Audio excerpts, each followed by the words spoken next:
Hey everybody, Alex from SeemsGoodMagic.com here, and we're going to be doing another standard league.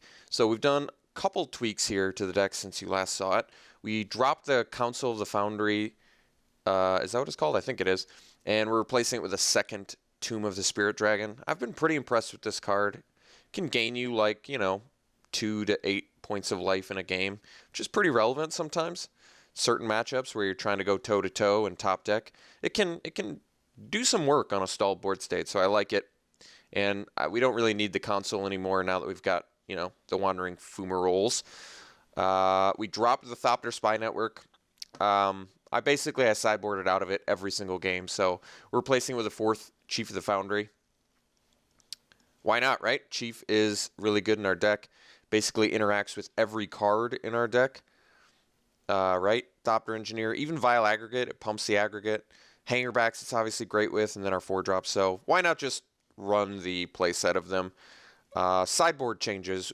I dropped 1 Disdainful Stroke, and I went up to 4 Negates. My thinking is our worst matchup is going to be... Well, we've got a couple... Unfortunately, we got more bad matchups. So this deck has always been good against 4-color Rally, which basically no one plays anymore. But this crushed that. It's very good against the Mardu-based decks, so the decks that are doing like Soulfire Grandmaster, Crackling Doom shenanigans. We can typically beat those decks. I think we have a higher than a coin flip chance of beating those decks. So we have a good matchup there. Blue-Green Eldrazi or Mono-Green Eldrazi, this deck should just crush that.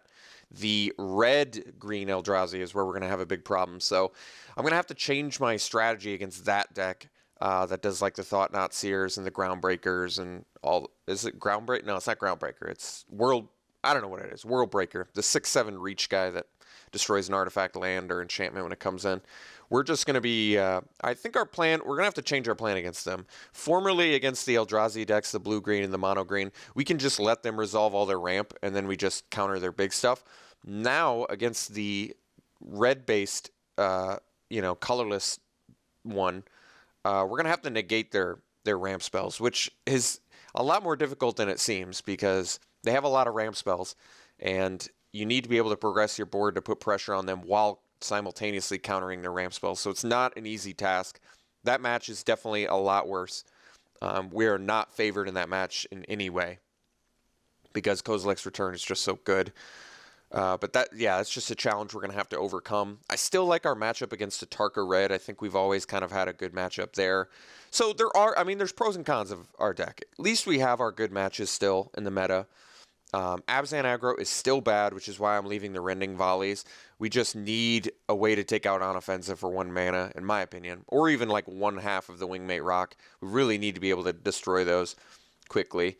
Somebody suggested running Fiery Impulses main instead of Wild Slashes. The problem with that is we really don't get Spell Mastery very easily. If you look, we only have 8 instants and sorceries, which is really just not enough to get Spell Mastery consistently. So I'd rather just have the capability to burn face. Wild Slash still deals with Soulfire Grandmaster, Seeker of the Way, Monastery Mentor, Abbot of Carrowkeep, Monastery Swift Spear. There's still just like a lot of cards.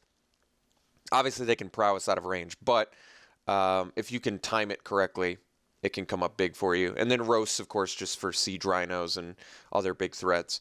But even Roast is worse now because, we kind of need it against Abzan aggro just because our matchup is so bad there. But it's a little worse now. It was money against the blue-green Eldrazi deck, right? Because it took out like Whisperwood Elemental and Drowner of Hope.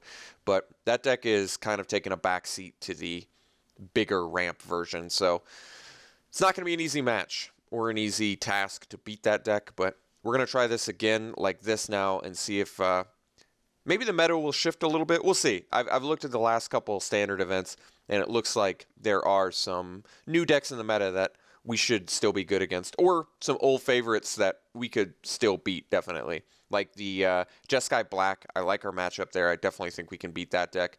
Control doesn't have a great matchup against us in general. Like Warriors decks, just basically non-abs. If it's not Abzan aggro, if it's not the red-green ramp, I feel like we have a good matchup against them for the most part. Another kind of challenging match, I guess, is that It's the deck that's running the Goblin Merc Dwellers. It's like a Goblin Merc Dwellers value deck. That deck crushed us the one time we played it. So I I want some more experience with that, or maybe I don't, because that deck really did make our deck look like chump change. So we'll have to see if that deck gets popular or not. But who knows? Maybe the matchups we're good against will get more popular. We'll have to see and just play some more matches. All right, we'll see you in the first league. Okay, first match of the day. We have the choice. Playing first. What do we got? Turn 2, hanger back. This is good enough. This hand could definitely get flooded, but at least we got a couple Wandering Fumaroles to keep our, ourselves busy, I guess. So, yeah, the hand right now gets to go hanger back into third turn Fumarole, pump hanger back into P and Kieran. That's not bad.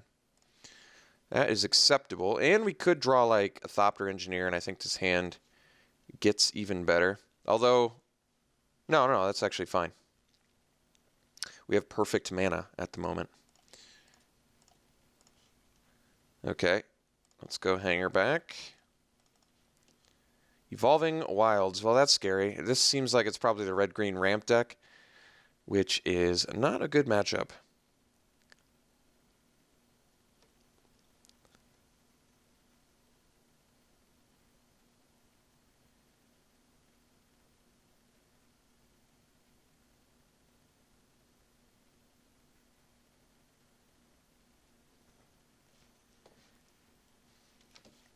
All right, cracking the Evolving Wilds. Don't want to see waste. Don't want to see waste. I still think it's probably just means he has waste in hand, but I'm pretty sure this is the red-green ramp deck. So this is a bad matchup. I mean, I guess one pro is,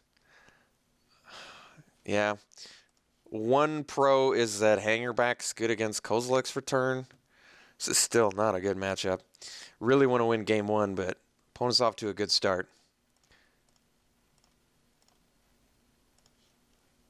All right, got the engineer, so we're not gonna be able to pump hanger back, but that's all right. Let's just go engineer here.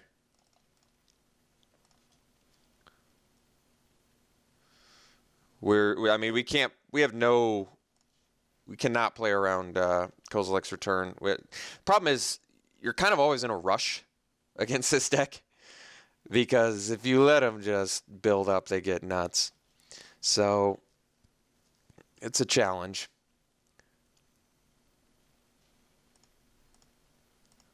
Mana kept up. That's, well, okay. That's actually,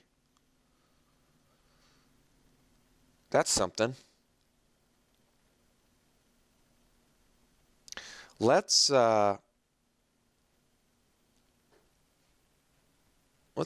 land Chief of the Foundry.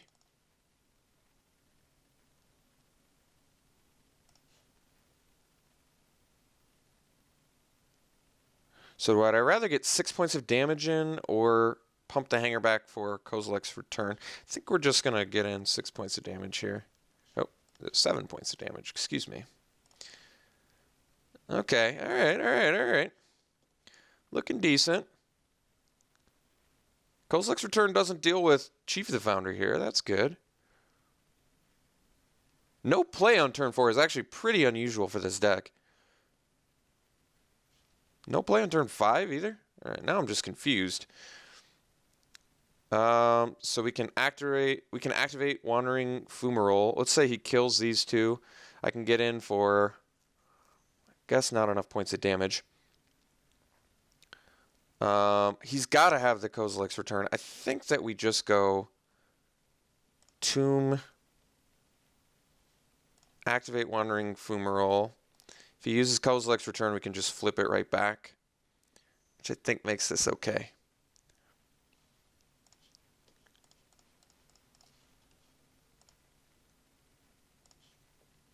All right, it doesn't matter if because we can switch it back.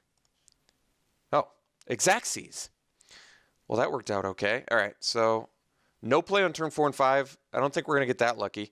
So let's dump the Roast, dump the Wild Slashes. We go Disdainful Strokes, Could do dispels. Definitely want negates. I think that we can do one dispel though because Kozilek's Return is an instant. So having one of those, it's like the only spell. I think having one for 4 spells in his deck is probably okay. He's definitely gonna have 4 Kozilek's Return here, so keep that in mind. And yeah, I just don't think burn spells are good enough. Like you can kill a Thought-Knot Seer with a roast, but we're just gonna have to beat Thought-Knot Seer without killing it, which is tough. It's not easy. Uh, certainly not easy. But that's what we're gonna have to do. So we can counter it maybe. I don't know. See, Disdainful Stroke got a lot worse in this matchup because the World Breaker and Ulamog still they still exile stuff. Or destroys. Is it destroyed? I know Ulamog exiles. I assume Worldbreaker exiles too. But maybe it is destroy. I'm not sure. Regardless, I think this is where we're at. He also didn't see any Sylvan Advocates, which let us bash in for days, which helped a lot. So, all right, let's do this again. New plan. Counterspell ramp. That's all we got to do. Keep them off ramp spells. Not easy. Not as easy as it sounds. Our deck has a real problem. See, the problem is counterspells are awesome in our deck, but at the same time, it's not always easy to make plays and counterspell when you want to. In fact, it's not easy at all. I think we got to keep this hand.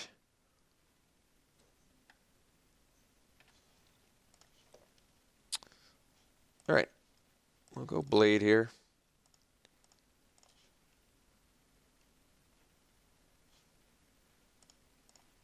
What is our opponent doing? What's the?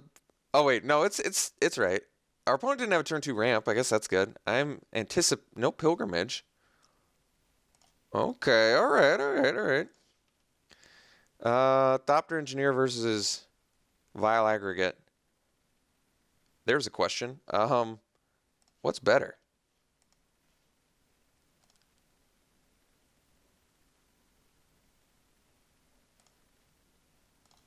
I don't actually know. We're going to go with Thopter Engineer, though.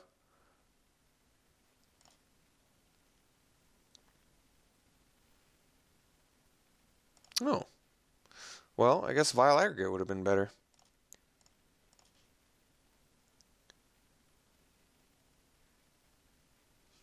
Alright, still no green mana and no... Yeah, we're looking good now. So let's go... Ooh. Yeah, this is actually good. We're going to go Equip plus Aggregate here.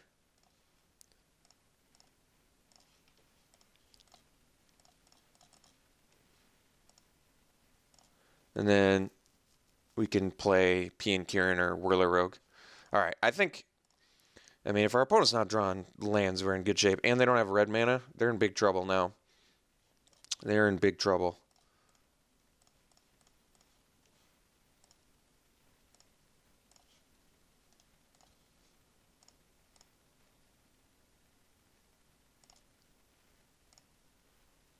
Oh, hit. When ingest pays off, it's one of the most satisfying things in the world when ingest pays off. All right, we beat a bad matchup, which is really satisfying because, like I said, I wouldn't call our victory like we outplayed our opponent. You know what I mean? We didn't outplay our opponent. Game 1, what did they do? They ramped Ruin in the Wake, and then they just followed up. I think they mulliganed too, right? So they were at 6 cards in hand. No play turn 4, no turn play 5. That's absolutely unacceptable with this ramp deck. So they just needed the plays and didn't have it. And we had a pretty good turn progression. And then game 2, I think they kept an awkward hand. Keeping a hand, maybe they just figured there's enough green sources where this shouldn't be a big deal. But yeah, I mean, you can't. I'm sure they just had a handful of ramp spells. And I think you have to keep a hand with green mana in that case. They probably just didn't want to mulligan. So yes, even though we got a victory here, we didn't outplay our opponent. In other words, I'm happy we got the victory. It's just we didn't use like negates to counter ramp spells. We didn't really have the interaction I was looking for to see if our board plan worked. But once again, very happy to get a victory here since this is a very problematic match ordinarily. All right, we'll see you in round 2.